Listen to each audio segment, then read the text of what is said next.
Eo anivon'ny ministera izay indrindra anisan'ny fampanantenana izay nataon'ny filoham-pirenena moa ny ametrahana ny haute cour de la justice nambaran'ny ministry ny fitsarana vaovao ary androany fa efa natomboka ary hotohizana ny fandrafetana ny volavolan-dalàna momba izany. Mitondra ny andinindininy Vola Ravoavy sy Tsiry Rakoto Arson.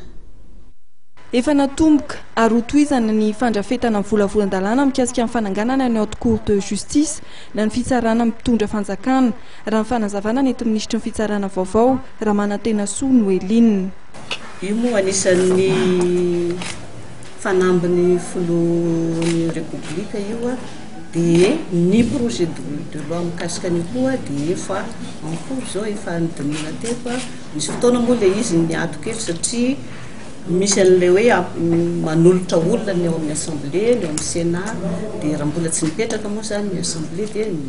niato kely izy fa hotohizana ny processus dia hotohizana ny fandiniana io ary mety ho alefa ho tolo-dalàna rehefa atsy any.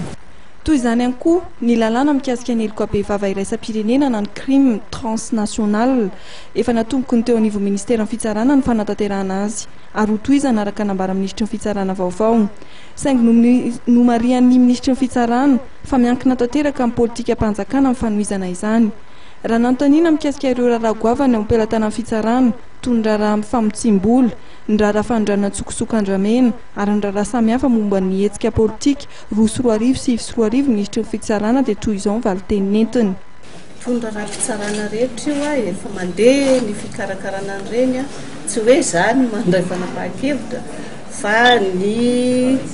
dossier zay ao anatiny arakaraka ny élément ao anatin'ny dossier ihany zany no hitsaran'ny mpitsara ny raharaha rehetra fa tsy misy hoe ty tsaraina manokana fa tsy raharaha mampampana dia ty tsaraina hafa fa ray ihany ny didy aman-dalàna mahakasika ny fitsarana ny raharaha rehetra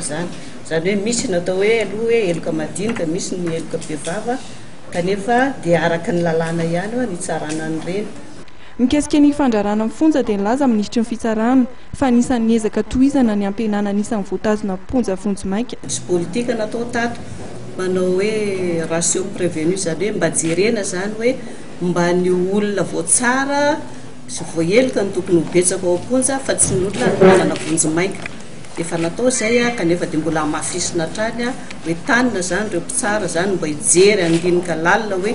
mitohinana ny tena mendrika atao tazonina ponja vonjimaika fa raha heloka mba maivamaiva madinika dia tsy tokony ho tazonina ponja. Dia efa misy koa efa natomboka tato koa ny fandiniana hoe inona hoe peine alternative mba hoe sazy zany akoatra ny famonjana efa diniana aby zay zavatra izay dia efa mandeha ny fandinianan'io amin'ny direction de réforme législative dia tohiza amin'izay zavatra izay fa atenena fahitam-bokatra rehefa atsy. Ny fitsarana izay nambara ministra Ramanantena-Soa Noeline fa anisan'ny andro lehibe tanteraka ny tany-tan-dalàna amin'ny alalan'ny asa efa natao hatramin'izay ao anatin'ny asan'ny fitsarana dia ny hoe rafitra edina mikolokolo ny tsy maty manota ary ny ady amin'ny famotsim-bola. Ary ny fanatanterahana ireo no anisan'ny lara-pameha amin'ny ministry ny fitsarana vaovao izay vao nandray ny asany androany. Ny maraina teo no nanatotosana famindram-pahefana teo aminy sy ministra teo aloha Florent Rakoto Arson.